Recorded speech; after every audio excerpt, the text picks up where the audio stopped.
अस्सलामुअलैकुम। आज का हमारा टॉपिक बहुत ही इजी है, साइटोप्लाज्म। साइटोप्लाज्म क्या होता है? ये living content of eukaryotic cells. Eukaryotic cell का लिविंग कंटेंट जो होता है वो होता है साइटोप्लाज्म। अब इसी में आ जाता है न्यूक्लियोप्लाज्म। न्यूक्लियोप्लाज्म, न्यूक्लियस की जो खाली जगह होती है उसको हम न्यूक्लियोप्लाज्म कहते हैं। और न्यूक्लियोप्लाज्म प्लस साइटोप्लाज्म जो सेल की खाली जगह है ये मिलकर बनाते हैं प्रोटोप्लाज्म। और जो प्रोटोप्लाज्म है वो होता है living content of eukaryotic sales. अब अगर हम देखें साइटोप्लाज्म बनता किस चीज से बना होता है, तो उसमें आता है it consist of aqueous ground substance. मतलब जो एक्वस मतलब पानी वाले जो ग्राउंड सब्सटेंसेस हैं उनसे ये मिलकर बनता है। And it contains variety of organelles. इसके पास ज़्यादा सी जो है वैरायटी होती है ऑर्गेनेलीज की, जिसमें माइटोकॉन्ड्रिया आ जाएंगे, राइबोसोम्स आ जाएंगे, इस तरह की जो भी ऑर्गेनेलीज हैं वो सारी होती हैं साइटोप्लाज्म में।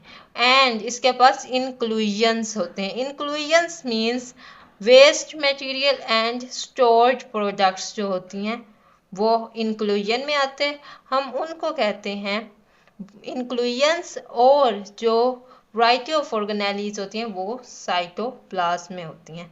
अगर हम देखें सोलुबल पार्ट ऑफ साइटोप्लाज्म, जो साइटोप्लाज्म का सोलुबल पार्ट होता है उसको हम कहते हैं साइटोसोल। साइटोसोल में आगे हम इसके दो टाइप्स कह लें, उसमें अगर 90% वाटर प्लस स्मॉल मॉलिक्यूल्स जिसमें आयंस वगैरह आ जाएंगे और अदर स्मॉल मॉलिक्यूल्स जो कि पानी में सोलुबल हो जाते हैं, इजीली हल हो जाते हैं, वो इजीली हल होकर एक ट्रू सॉल्यूशन बना देते हैं। अब जब 90% वाटर प्लस लार्ज मॉलिक्यूल्स जिसमें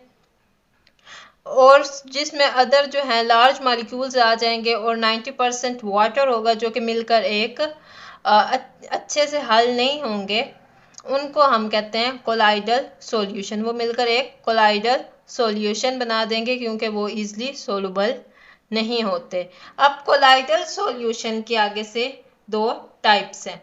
इसमें आ जाएंगे वो जो ये न्यूक्लियस के करीब है उसको हम कहते हैं सोल, और ये नॉन विस्कस होता है।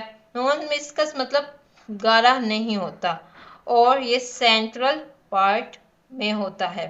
अब अगर इसकी दूसरी स्टेप में आ जाएगा जेल, जो कि प्लाज्मा मेम्ब्रेन में होगा, एंड ये क्या होगा विस्कस पार्ट होगा क्योंकि ये इसके गाढ़ा होगा, प्लाज्मा मेम्ब्रेन में होगा। एंड इसके अगर पार्ट की बात करें तो ये पेरिफेरल पार्ट में आता है।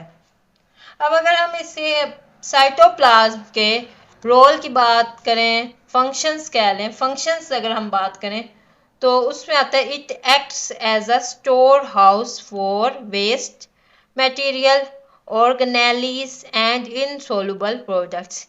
ये एक स्टोर हाउस का काम करता है, स्टोरेज है, और जो स्टोर करता है किनको, वेस्ट मटेरियल्स को, ऑर्गेनेलीज को एंड इनसोलुबल प्रोडक्ट्स को।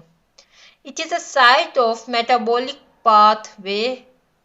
ये जो है मेटाबॉलिक पाथवे मतलब केमिकल रिएक्शंस को की साइट है जहाँ पे केमिकल रिएक्शंस होते हैं, जैसे ग्लाइकोलाइसिस मतलब जो है ग्लूकोज की ब्रेक डाउन होती है जहाँ पे, वो ये सब कुछ होता है साइटोप्लाज्म में। अगर हम इसके आगे देखें, इट परफॉर्म साइक्लोसिस।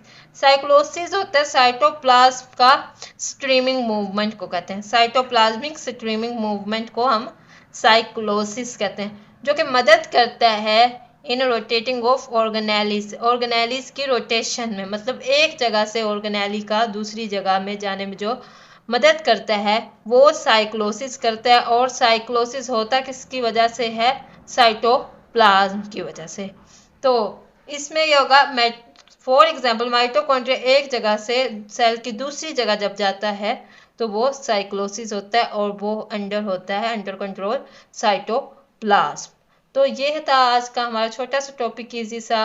उम्मीद है आपको समझ आ गई होगी। अगर वीडियो अच्छी लगी हो तो लाइक कीजिएगा और चैनल को सब्सक्राइब। Thank you.